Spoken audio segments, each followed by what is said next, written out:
മലയാള സിനിമയ്ക്കൊരു നല്ലത് വരുമ്പോൾ മലയാളത്തിലുള്ളവർ ഒന്നിച്ച് നിൽക്കണ്ടേ, കേരളത്തിലുള്ളവർ ഒന്നിച്ച് നിൽക്കണ്ടേ? അതൊക്കെ നോക്കുമ്പോ എത്രയോ നല്ല മനോഭാവമാണ് ഇന്നത്തെ രാഷ്ട്രീയ കക്ഷിക്ക്. പൃഥ്വിരാജ് എന്താ, ഞാനും പൃഥ്വിരാജും ഒക്കെ കമ്മ്യൂണിസ്റ്റ് ആയിട്ടാണോ ഇവിടെ ജനിച്ചു വന്നത്? ഞങ്ങൾ ഏത് കുടുംബത്തിലുള്ളതാണെന്ന് കമ്മ്യൂണിസ്റ്റുകാർക്ക് അറിയാം. അവർക്കില്ലാത്ത വിരോധം ഓരോരുത്തർക്ക് അങ്ങ് ഉണ്ടാക്കിയെടുക്കുക.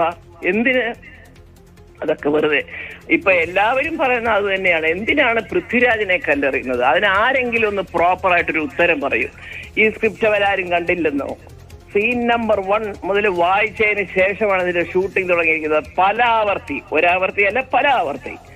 എന്നിട്ട് ഇപ്പൊ പെട്ടെന്ന് ഓർഗനൈസർ എന്നും RSS എന്നൊക്കെ അങ്ങനൊന്നും പേടിപ്പിക്കാതെ മോനെ, ഇതെല്ലാം ഈ ഭൂമിയിൽ ഉണ്ടാക്കിയതിന്റെ ഒരു സൃഷ്ടാവ് മുകളിലിരിപ്പുണ്ട്. ആർക്ക് എവിടെ നിന്നൊക്കെ തലക്കടി വരും ആർക്കറിയാം. ഞാൻ ഉൾപ്പെടെയുള്ളവരുടെ കാര്യം പറയുക. നമ്മൾ ചെയ്ത തെറ്റിന്റെ ശിക്ഷ നമ്മൾ ഏറ്റുവാങ്ങാൻ തയ്യാറായിക്കണം. അത് ആരായിരുന്നാലും ശരി. പ്രതികരണം നടത്തിയ ശേഷം പൃഥ്വി സംസാരിച്ചോ അമ്മ എന്ന നിലയിൽ? അങ്ങനെ ഇന്നലെ ഉണ്ടായിരുന്നല്ലോ, ഞാനും അവനോട് തന്നെ ഇന്നലെ വിട്ടിരുന്നത്. മോൻ എന്റെ കൂടെ തന്നെ ഉണ്ടായിരുന്നു ഇന്നലെ. പിന്നെ ഈ പറഞ്ഞതുപോലെ ഇന്നലെ പകൽ മുഴുവനും ഇന്ദ്രനും ഉണ്ടായിരുന്നു, പൃഥ്വിരാജ് ഉണ്ടായിരുന്നു, സുപ്രിയ ഉണ്ടായിരുന്നു, പൂർണിമ ഉണ്ടായിരുന്നു. ഞാനിവിടെ ഉണ്ടെങ്കിൽ ഞാൻ കൊച്ചിയിലാണ്. ഞാനിവിടെ ഉണ്ടായ സമയത്ത് അവരെല്ലാരും ഇവിടെ തന്നെ വരും.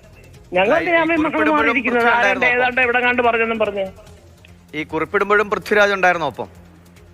ഞാനിട്ട കുറിപ്പ് ഞാൻ എഴുതിയ ഡ്രാഫ്റ്റ് അവൻ അയച്ചു കൊടുത്തു. നീ ഒന്ന് വിചാരിക്കരുത്, ഒരുപാട് വിഷമമുണ്ട് അമ്മയ്ക്ക്, അമ്മ ഇത് ഇടാൻ പോവാന്ന് പറഞ്ഞു. അവനറിയാം എനിക്ക് അങ്ങനെ ഒരു വിഷമം തോന്നുമ്പോഴേ ഞാൻ അത് ഇടുകയുള്ളൂ എന്നുള്ളത്.